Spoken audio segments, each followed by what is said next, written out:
함께 경건한 마음으로 묵상 기도하시면서 주일 안예배를 드리도록 하겠습니다.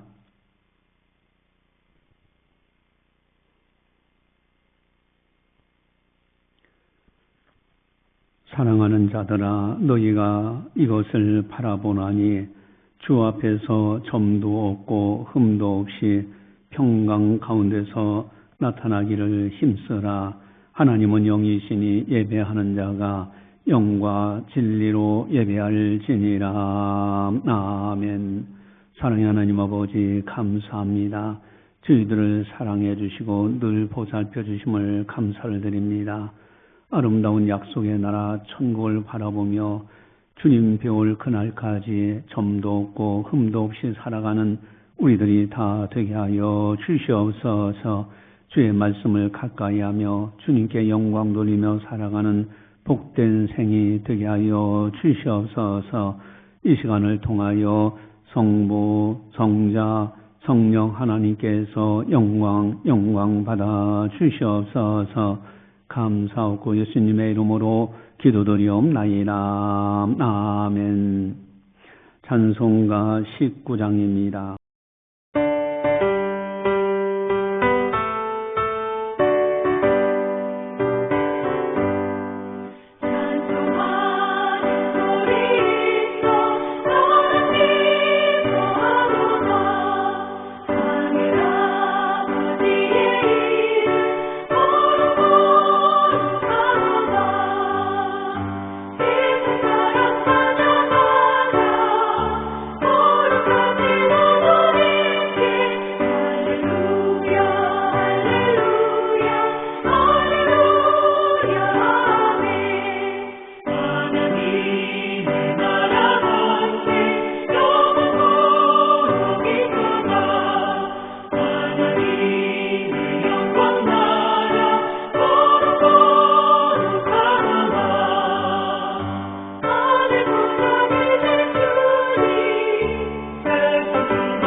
다 함께 참회의 기도를 드리도록 하겠습니다. 하나님과 나만이 아는 죄를 참회하셔서 깨끗하게 용서받으시기 바랍니다.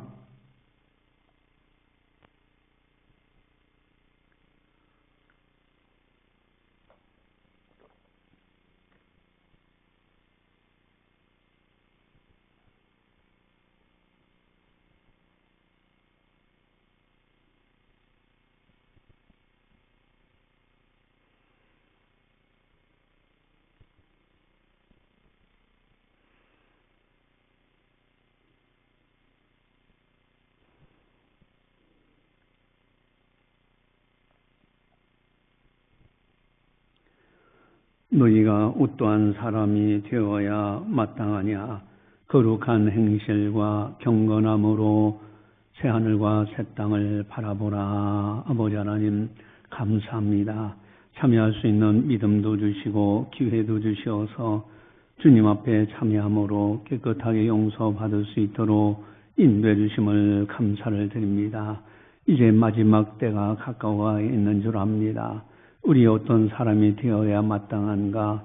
거룩함과 경건함으로 주님을 바라보며 주님 뜻대로 순종해야 되지만은 그러나 저희들 알게 모르게 흠과 책망할 것이 많습니다. 이 시간 회개하오니 용서하여 주시옵소서. 거룩한 영을 부어주셔서 우리의 속사람을 새롭게 하시고 깨끗하게 하시고 경건하게 하시고 거룩하게 주시사 주님 배울 때 칭찬과 상급과 면류관 받을 수 있는 우리들이 다 되게 하여 주시옵소서. 감사하고 예수님의 이름으로 기도드리옵나이다. 아멘. 사도신경으로 우리의 신앙을 고백합니다. 나는 전능하신 아버지 하나님 천지의 창조주를 믿습니다. 나는 그의 유일하신 아들 우리 주 예수 그리스도를 믿습니다.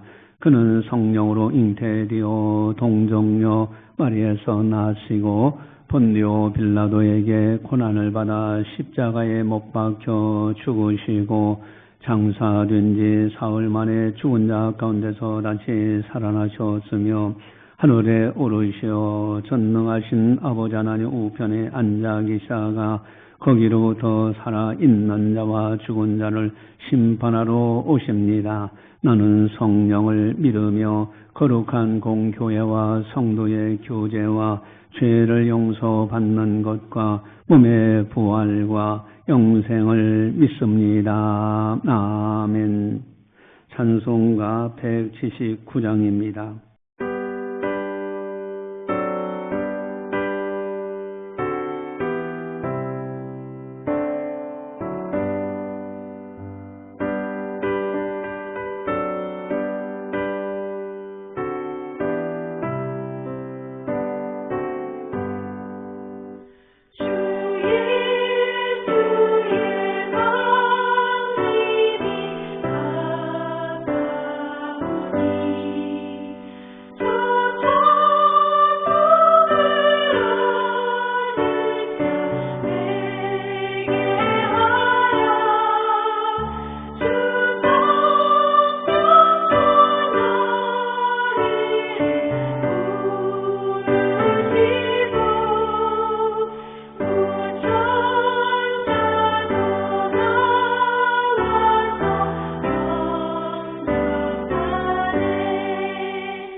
이 시간 우리에게 주시는 하나님의 말씀은 디모데전서 6장 14절 말씀입니다.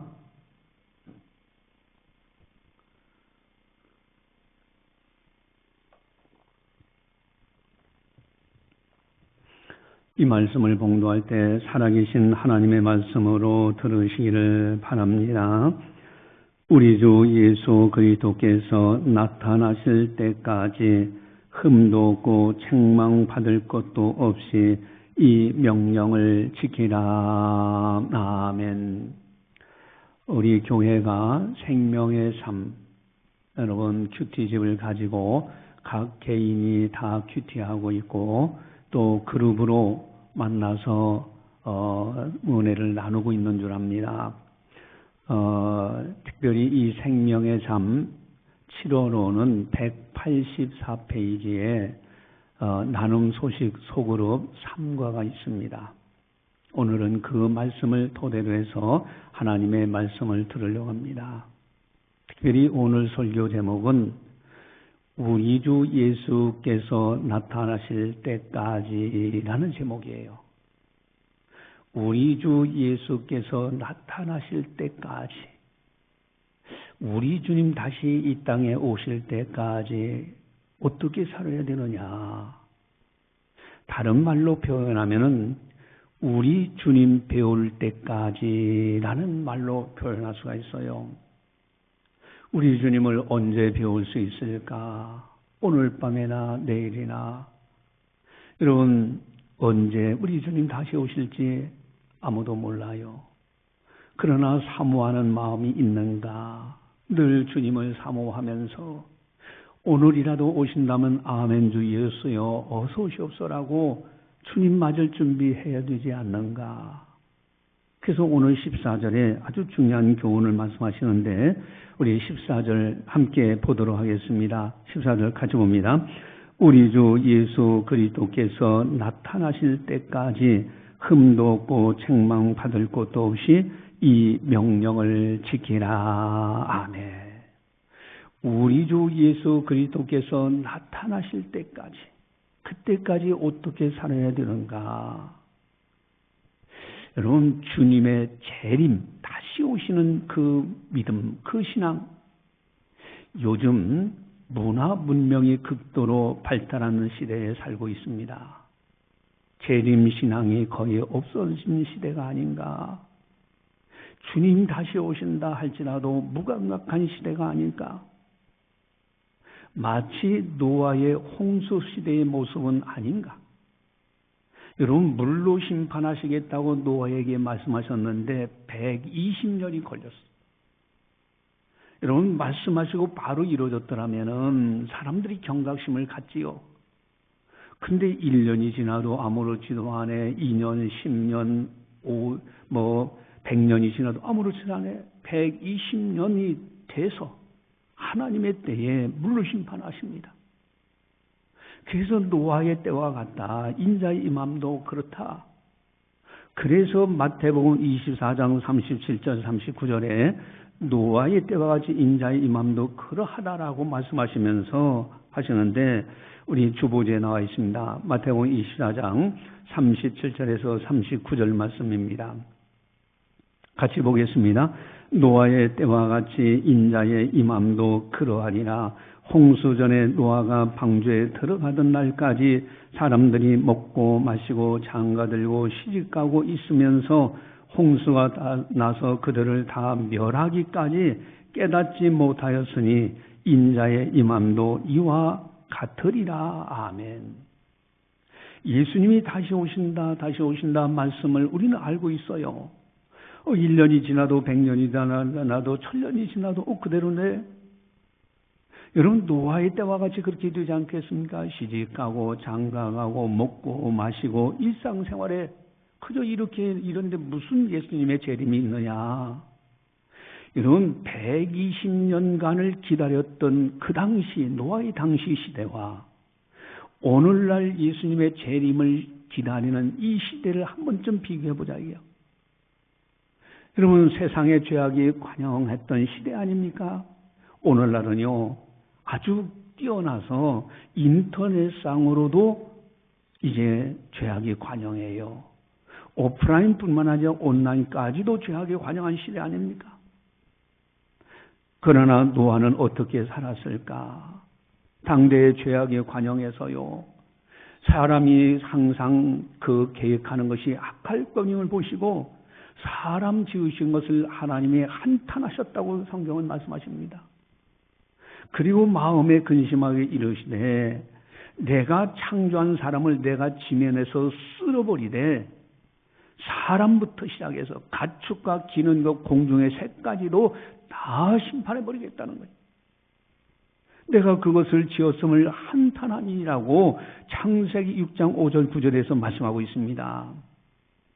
그러나 거기에 중요한 말씀이 있어요. 그러나라는 단어가 있어요. 그러한 죄악이 관영한 시대에 오늘날은 온라인, 오프라인 양방에서 죄악이 관영한 시대가 되었는데 그 당시에는 노아는 어떻게 살았냐? 여호와께 은혜를 입었더라. 이것이 노아의 족본이다. 노아는 의인이요 당대 완전한 자라. 그는 하나님과 동행하였으며. 여러분 오늘날 죄악이 관영해요. 온라인이나 오프라인이나 죄악이 관영한 이 시대에 그러나 노아처럼 하나님의 은혜를 입은 사람들이 있고요. 노아는 당대의 의인이었고 완전한 자였어요. 오늘날도 의롭게 살고 완전한 자로 살아가는 사람들이 있다는 말씀입니다. 하나님과 동행하는 사람들이 있어요.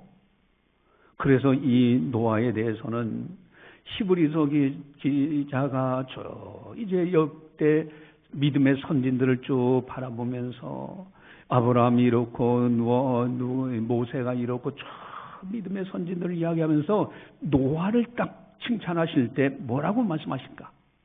히브리서 11장 7절을 보시면은 주보지에 나와 있는데 히브리서 11장 7절 같이 봅니다.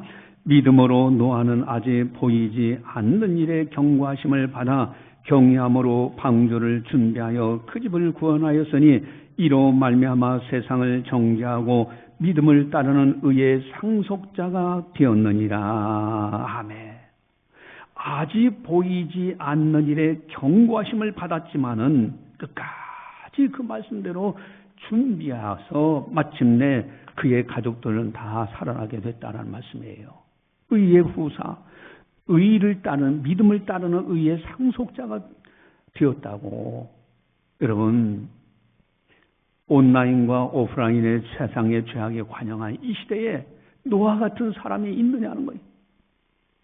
예수님은 분명하게 말씀하십니다. 마태복음 24장 44절에 예수님이 친히 말씀하셨죠. 주보지에 나와 있는데 같이 보겠습니다. 이러므로 너희도 준비하고 있으라. 생각하지 않은 때에 인자가 오리라. 아멘. 너희도 준비하고 있어라. 생각지 않은 때 인자가 오리라. 예수님은 예를 들어 설명하십니다. 이제 생각지 않은 때 주님이 오시듯 어떤 사람이 있는데 주인이 자리를 비웠어요. 두 종류의 사람이 나타납니다. 충성되고 죄에 있는 종이 있고 악한 종이 있더라는 거예요. 충성되고 지혜 있는 종들은 때를 따라서 나눠주기를 좋아하면서 잘 이렇게 선행하고 선한 정직으로 충성을 다해요. 그런 사람들은 주인이 올 때 복이 있으리로다. 복 있는 사람이 돼요. 그러나 악한 종은 그저 주인이 없으니까 먹고 마시고 즐기자, 술 먹고 술 친구들과 가까이 하고 때리고 뭐 이러면서 살아가요. 그러나 생각지 않은 때 주인이 왔을 때 어떻게 됩니까? 거기서 이를 갈며 슬피 울며 이를 갈리라 그랬어요. 여러분 똑같이 이 세상을 살아가는데 두 종류의 사람들이 있는 거예요. 충성도고 지혜에 있는 종이 있는가 하면은 악한 종들도 있더라 이래. 세상의 죄악이 관영한 이 시대에 당대의 의인이었고 완전한 자였던 노아, 하나님과 동행했던 노아, 우리들도 그렇게 살아야 되지 않을까? 중요한 것은 납니다. 나의 신앙은 어떻게 되느냐 이거예요. 내 신앙은 어떻게 되느냐? 주님 배울 준비가 되어 있는가 하는 거예요. 이것이 참 중요합니다. 아니 무슨 재림이 있습니까? 1000년, 2000년, 2025년이나 됐는데 아무렇지도 않은데 생각지 않은 때 인자가 오리라고 성경은 누누이 말씀하십니다. 예수님은 직접 10처녀의 비유를 들어주셨어요. 10처녀가 있는데 미련한 5처녀가 있고 슬기로운 5처녀가 있어요. 슬기로운 5처녀는 신랑이 온다라는 소식을 알고요, 등과 기름을 준비해 놓고요.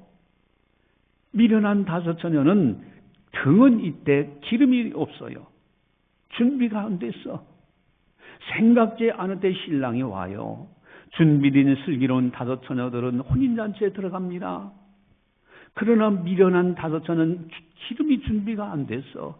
그래서 그것을 파는 사람들에게 가서 달라고 해서 구해가지고 와봤지만 이미 문은 닫혔어요. 여러분, 그래서 성경 우리 주님께서 분명히 그렇게 말씀하십니다. 그 말씀을 하시면서 마태복음 25장 13절, 우리 주보지에 나와 있는데 마태복음 25장 13절 같이 보겠습니다. 그런즉 깨어있으라. 너희는 그날과 그때를 알지 못하느니라. 아멘. 깨어있어라. 여러분, 주님 재림에 대해서 희미한 시대에 살지만은 그러나 깨어있으라고 분명히 말씀하십니다. 예수님의 재림은 확실한 거예요. 성경 곳곳에 기록되어 있습니다. 예수님이 다시 오실 것을 예수님도 사전에 직접 말씀하셨어요. 다시 오리라고. 여러분, 사도신경을 보면요, 예수님의 5가지 사역이 나와요. 예수님의 아주 중요한 사역, 사도신경에 계속해서 교회에서 고백하는 아주 중요한 사도신경의 5가지 성육신, 성령으로 동정녀 마리아 태어나시죠. 십자가, 우리 죄값을 위해서 대신 죽으셨죠. 부활, 우리를 의롭게 하시기 위해서 사망 것을 깨뜨리고 부활하셨죠. 승천, 하나님 보좌 우편에 계시죠. 재림, 다시 오십니다. 여러분, 사도신경 거기로부터 살아있는 자와 죽은 자를 심판하러 오십니다. 분명히 성경을 말씀하시고 예수님도 분명히 말씀하셨습니다. 과연 우리들은 주님 맞을 준비가 되어 있는가? 주님 맞을 준비가 되어 있는가? 어떻게 하면 주님 맞이할 준비를 하여야 할까? 주님 배울 때 부끄럽지 않는 사람이 될 수 있을까? 오늘 본문에 아주 분명한 해답이 있습니다. 우리 14절을 함께 보도록 하겠습니다. 우리 14절 같이 함께 읽겠습니다. 우리 주 예수 그리스도께서 나타나실 때까지 흠도 없고 책망받을 것도 없이 이 명령을 지키라. 아멘. 흠도 없이 책망받을 것도 없이 이 명령을 지키라. 우리 주 예수 그리스도께서 다시 나타나실 때까지 흠도 없이 책망받을 것도 없이 살아가라는 거예요. 그것도 우리 바울 사도는 아주 엄중하게 명령을 합니다. 우리 13절을 또 보시면 그 앞에 바로 13절이죠. 같이 봅니다. 만물을 살게 하신 하나님과 본디오 빌라도를 향하여 선한 증언을 하신 그리스도 예수 앞에서 내가 너를 명하노니. 아멘. 하나님 앞에서, 예수님 앞에서 내가 너를 명한다고 분명하게 말씀하고 있습니다. 주님 예수 그리스도께서 나타나실 때까지 점도 없고 흠도 없고 책망받을 것 없이 살아가라는 거예요. 아주 중요한 말씀입니다. 주님을 사모하는 사람들이 지켜야 할 아주 중요한 말씀이에요. 그런데 문제는 이 세상에 완전한 사람이 있느냐는 거예요. 어떻게 하면 흠없이 책망받을 것 없이 그렇게 살아갈 수 있는가?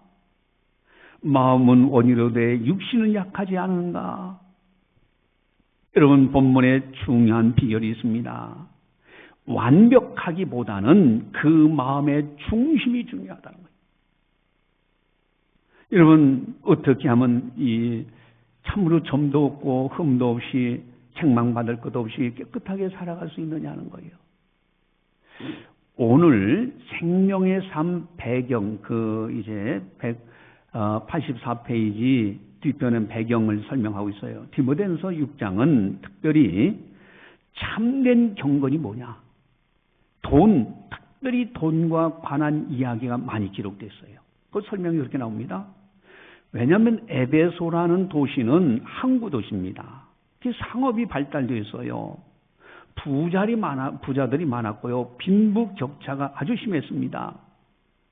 돈과 권력을 탐하면서 자기 이익을 위하여 신앙을 이용하는 사람들까지도 생겨나. 세속적인 것에 마음을 두도록 하는 거짓 교사들이 교회 침투해서 물질주의와 세속주의에 만연한 곳, 바로 이곳이 에베소 도시였어요. 오늘 본문의 배경이 그렇다고 요즘 생명의 말씀 이제 184페이지에서 설명하고 있습니다. 그렇기 때문에 이러한 도시에서 살아가는 사람들, 하나님의 사람이라면 피할 것과 따라가야 할 것을 있다고 촉구하고 있습니다. 하나님의 사람이 피할 것과 따라야 할 것, 이것이 뭐냐? 이것이 바로 경건 생활이라는 거예요. 이것이 아주 중요한 비결입니다. 경건 생활이요.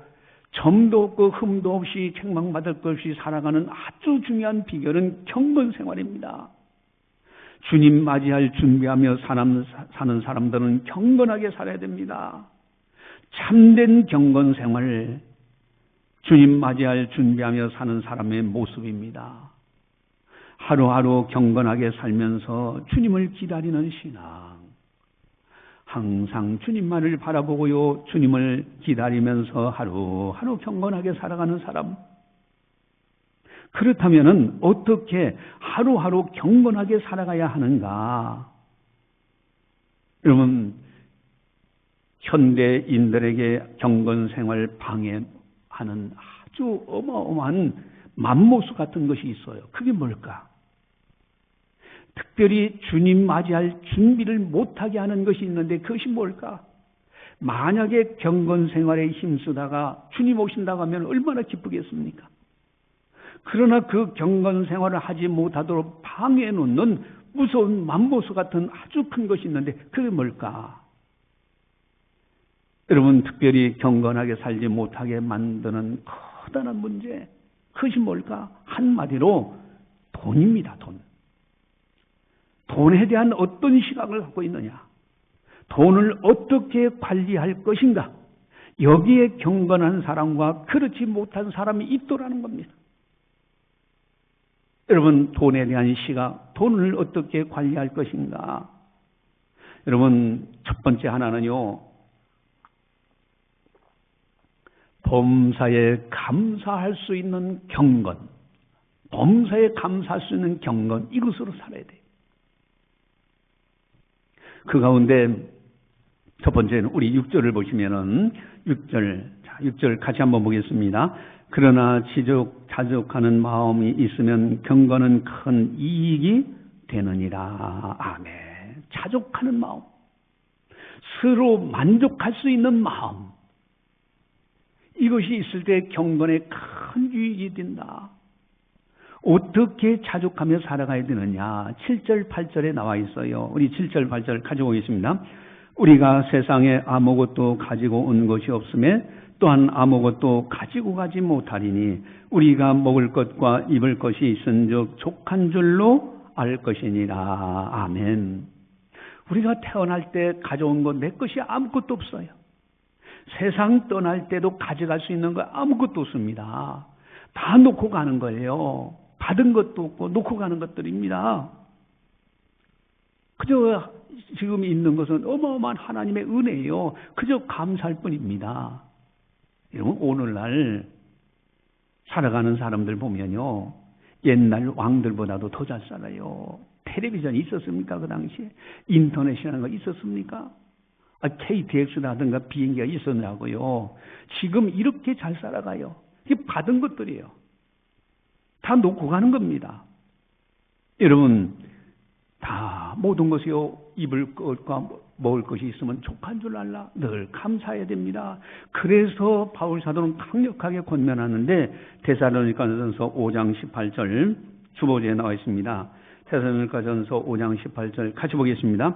범사에 감사하라. 이것이 그리스도 예수 안에서 너희를 향하신 하나님의 뜻이니라. 아멘. 범사에 감사하라.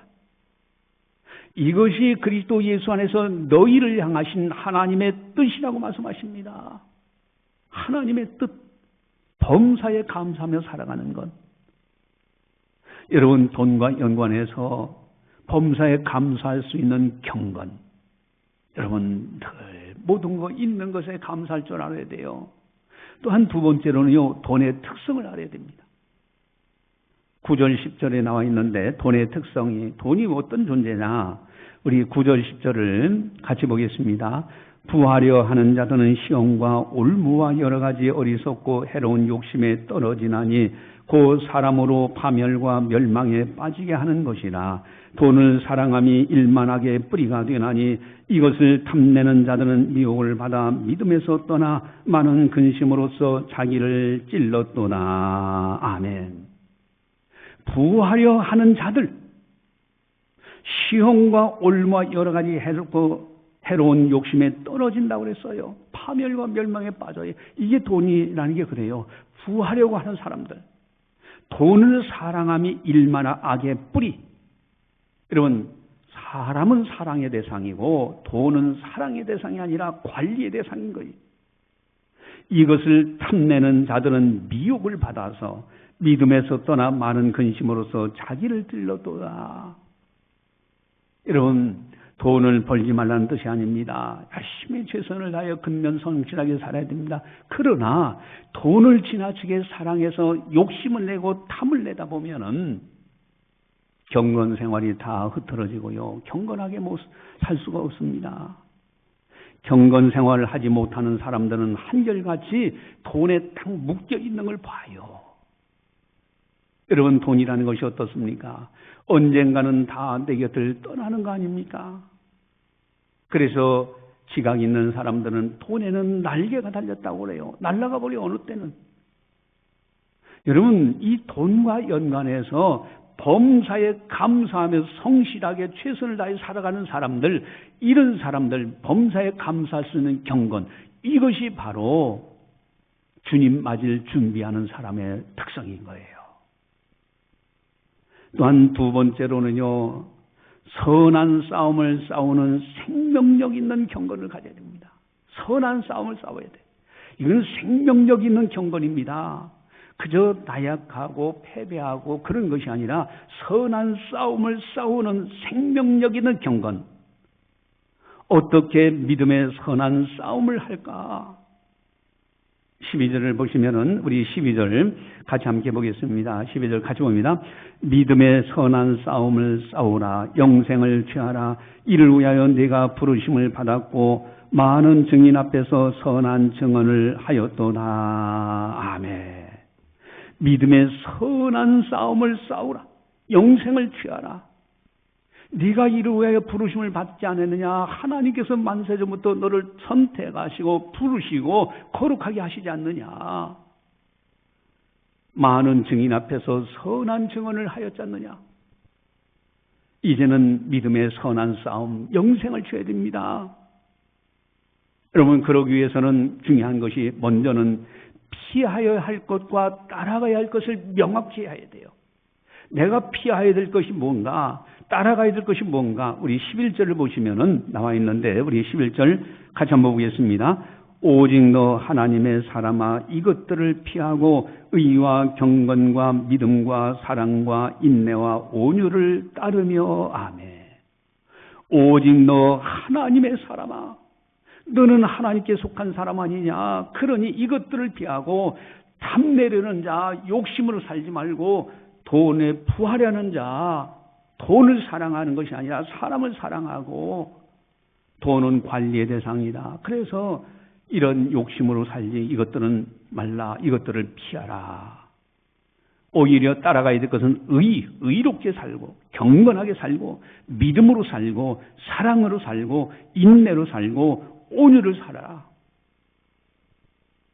그리고 또 중요한 것은 선한 싸움을 싸우는 생명력 있는 경건은 소망을 어디다 두느냐? 하나님께 두고 선하게 살아가는 사람들이에요. 이것이 바로 생명력 있는 경건입니다. 선한 싸움을 싸우는 생명력 있는 경건. 여러분, 그것은 17절, 19절 나와 있는데 우리 같이 한번 보겠습니다. 17, 19절 같이 봅니다. 내가 이 세대에서 부한 자들을 명하여 마음을 높이지 말고 정함이 없는 재물에 소망을 두지 말고 오직 우리에게 모든 것을 후히 주사 누리게 하시는 하나님께 두며 선을 행하고 선한 사업을 많이 하고 나눠주기를 좋아하며 너그러운 자가 되게 하라. 아멘. 여러분, 하나님께 소망을 두라니. 정함이 없는 재물, 언젠가는 날아가 버리는 이 재물에 소망 두지 말고 하나님께 소망을 두고 살아가라. 이것이 바로 선한 싸움에서 승리하는 사람들이요, 생명력 있는 경건을 생활을 하는 사람들의 특징입니다. 여러분, 중요한 것이 있습니다. 범사에 감사할 수 있는 경건, 또한 선한 싸움에서 승리하는 생명력 있는 경건, 이를 위해서 살아가라라고 바울은 우리에게 강하게 말씀하십니다. 베드로 사도도 강하게 권면하시는데 베드로서에 보면은 그 당시에 사람들이 그런 사람들, 아니 예수님의 재림이 계시다고 했는데 아니 어제나 10년, 20년, 100년, 1000년 지나가는데 아무런 이치도 없지 않느냐. 그러면서 조롱을 해요. 예수님의 재림을 하신다는 게 어디 뭐가 있느냐? 뭐가 보이는 게 있느냐? 이때 베드로 사도가 그럽니다. 너희가 이 한 가지를 잃어버렸다는 거예요. 하나님 앞에는 천년이 하루 같고 하루가 천년 같은, 즉 이 땅의 시간 개념, 과거, 현재, 미래라는 시간 개념이 아니라 하나님 앞에는 항상 현재라는 시간만 있는 거예요. 하나님의 시간과 사람의 시간과는 다른 거예요. 그 한 가지를 잊지 말라. 그러면서 모든 사람이 회개하고 구원에 이르기를 원하시면서 하나님께서 심판의 때를 지금 늦추고 계신다는 거예요. 그래서 우리는 그런 것을 알기 때문에 어떻게 살아야 되는가? 주님 예수 그리스도께서 다시 나타날 때까지, 주님 배울 때까지 우리는 어떻게 살아야 되는가? 베드로후서 3장 11절 주보지에 나와 있는데 같이 한번 보겠습니다. 3장 11절 같이 봅니다. 이 모든 것이 이렇게 풀어지리니 너희가 어떤 사람이 되어야 마땅하냐? 거룩한 행실과 경건함으로. 아멘. 어떤 사람이 되어야 마땅하냐? 거룩한 행실, 경건함으로 하나님을 바라보고 새하늘을 바라보라는 거예요. 이것이 마지막 때를 살아가는 아주 중요한 사람, 당대에 놓아야 하는 의인이었더라, 완전한 자라, 이렇게 살아가는 걸 말하니 경건하게. 그래서 베드로후서 3장 14절에는 또 그렇게 권면하십니다. 베드로 사도가 주보지에 나와 있는데 같이 보겠습니다. 그러므로 사랑하는 자들아, 너희가 이것을 바라보나니 주 앞에서 점도 없고 흠도 없이 평강 가운데서 나타나기를 힘쓰라. 아멘. 점도 없고 흠도 없이 평강 가운데서 주님 앞에 나타나기 힘쓰라. 경건 생활에 힘쓰라. 여러분, 우리 모두 경건 생활에 힘쓰며 살아가야 됩니다. 예배 드리는데 성공자로 살아야 되고요. 기도의 사람이 되어야 되고, 전도의 사람이 되어야 되고, 선교하는 사람이 되어야 되고, 선행하는 사람이 되어야 됩니다. 이렇게 주님 배울 날 때까지는 경건하게 살아가는 거예요. 항상 교회 중심으로. 여러분, 김형석 교수님이라고 계시잖아요. 105세인데 아직도 살아계셔요. 그분이 인터뷰를 한 것을 잠깐 들어봤는데, 자기 105세, 나이가 연세가 많으시잖아요. 103세 때 이렇게 인터뷰를 했는데, 자기 친구들, 친한 친구 8명이 있답니다. 그러니까 다 장수한 사람, 100세 이상 이렇게 된 아주 장수한 사람들이요. 근데 그들의 공통점 2가지가 있다는 거예요. 하나는 절대 욕심이 없다는 거예요. 이게 첫 번째 특성이다. 그리고 자기 친구들 보니까 남을 비방하지 않아. 남 비판하지 않는다라 이게. 그러면서 아주 중요한 용어를 쓰는데 그것이 뭐냐면 감정의 낭비라는 용어를 써요. 감정의 낭비. 욕심부리다가 감정이 상하고 낭비하거나 남을 비방하다가 비판하고 판단하고 하다가 감정이 상하는 낭비하거나 그러지도 않는다는 거예요. 그게 장수의 비결이라는 거예요. 여러분, 우리들이요, 우리 주 예수께서 나타나실 때까지, 우리 주님 배울 때까지 어떻게 살아야 되느냐? 경건 생활입니다. 경건에 힘쓰는 거예요. 특별히 방에 놓는 돈에 관해서, 돈은 사랑의 대상이 아니라 관리의 대상이다. 성실하게 살되 잘 관리하고 선용해서 하나님께 영광 돌리고 드리는 것은 드리고요, 이웃을 향하여 선하게 사용하다 주님 배우는 거예요. 이 은혜가 있기를 주님의 이름으로 간절히 축원합니다. 기도하시겠습니다. 사랑의 하나님 아버지 감사합니다. 오늘도 성령께서 교회에게 하신 말씀을 듣게 하시니 감사를 드립니다.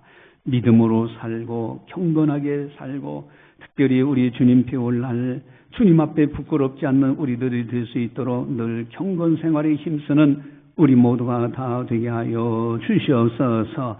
주의 영광의 이름이 있는 교회를 사랑하고 교회 중심으로 예배 성공자, 기도하는 사람, 전도하는 사람, 선교하는 사람, 또 주님 앞에 영광 돌리며 시벨전금이라든가 각종 헌금을 통하여 하나님 앞에 드릴 건 드리고 이웃을 향하여 선을 베풀며 살아갈 수 있는 우리들이 다 되게 하여 주시옵소서.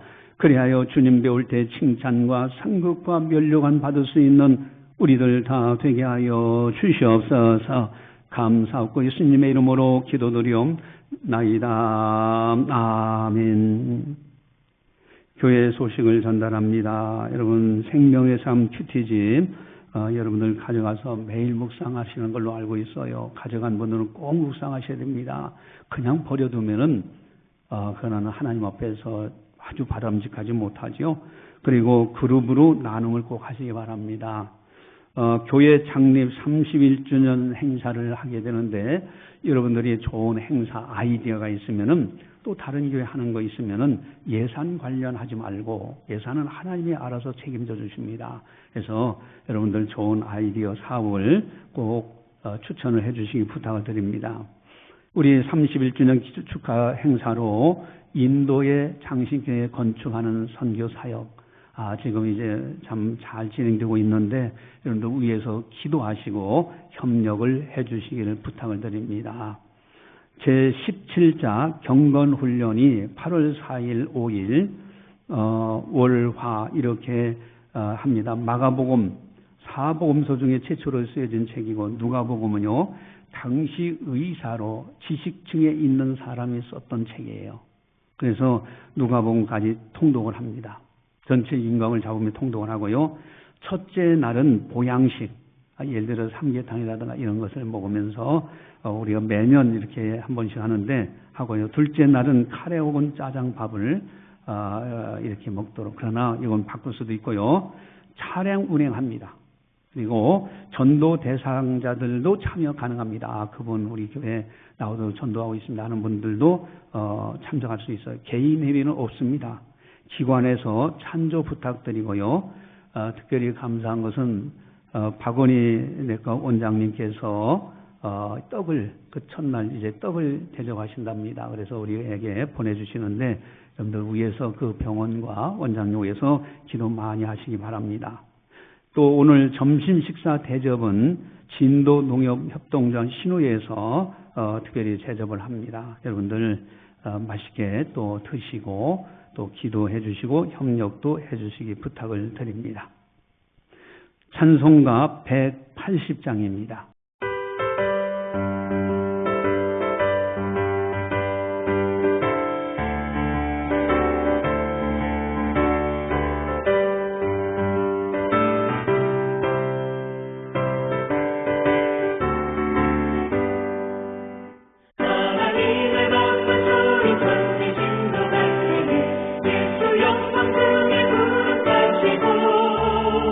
전사들을 세계로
기도하시겠습니다.